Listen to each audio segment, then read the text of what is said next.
Hello मित्रांनो, मी आहे धनश्री. आज 29 एप्रिलच्या करंट अफेअर्समधील मराठीमध्ये प्रश्न बघणार आहोत. वर्ल्ड बँकेच्या अहवालानुसार मागील 10 वर्षात किती कोटी लोकांना अत्याधिक गरिबीतून बाहेर काढले आहे? वर्ल्ड बँकेच्या अहवालानुसार मागील 10 वर्षात 17.1 कोटी लोकांना अत्याधिक गरिबीतून बाहेर काढले आहे. वर्ल्ड बँकेच्या अहवालानुसार भारताच्या ग्रामीण भागातील आणि शहरी भागातील गरिबीचा फरक 7.7% वरून किती टक्केवर आला आहे? वर्ल्ड बँकेच्या अहवालानुसार भारताच्या ग्रामीण भागातील आणि शहरी भागातील गरिबीचा फरक 7.7% वरून 1.7% वर आला आहे.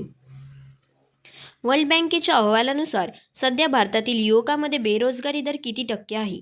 वर्ल्ड बँकेच्या अहवालानुसार सध्या भारतातील युवकांमध्ये बेरोजगारी दर 13.3% आहे. वर्ल्ड बँकेच्या अहवालानुसार देशातील गरिबांचा दर सध्या 61.8% वरून किती टक्केवर आला आहे?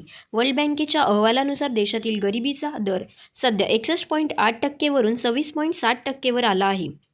भारताची शहरी बेरोजगारी 2024-25 पहिल्या तिमाहीत घसरून किती टक्केवर झाली आहे? भारताची शहरी बेरोजगारी 2024-25 पहिल्या तिमाहीत घसरून 6.6% झाली आहे. वर्ल्ड बँकेच्या अहवालानुसार भारतातील उच्च शिक्षण घेतलेल्या युवकांमध्ये बेरोजगारी दर किती टक्के आहे? वर्ल्ड बँकेच्या अहवालानुसार भारतातील उच्च शिक्षण घेतलेल्या युवकांमध्ये बेरोजगारी दर 29% आहे.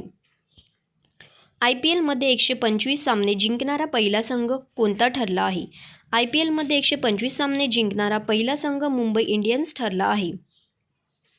सूर्यकुमार यादव IPLमध्ये किती चेंडूत 4000 धावा पूर्ण करणारा कितवा वेगवान फलंदाज ठरला आहे? सूर्यकुमार यादव IPLमध्ये कमी चेंडूत 4000 धावा पूर्ण करणारा तिसरा वेगवान फलंदाज ठरला आहे. भारतातील कोणत्या कंपनीने जगातील टॉप 25 कंपनीच्या यादीत स्थान मिळवले आहे?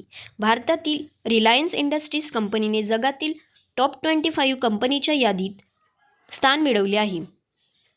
रिलायन्स इंडस्ट्रीज कंपनीने एकूण संपत्तीच्या बाबतीत जगातील टॉप 25 कंपनीच्या यादीत कितवे स्थान पटकावले आहे?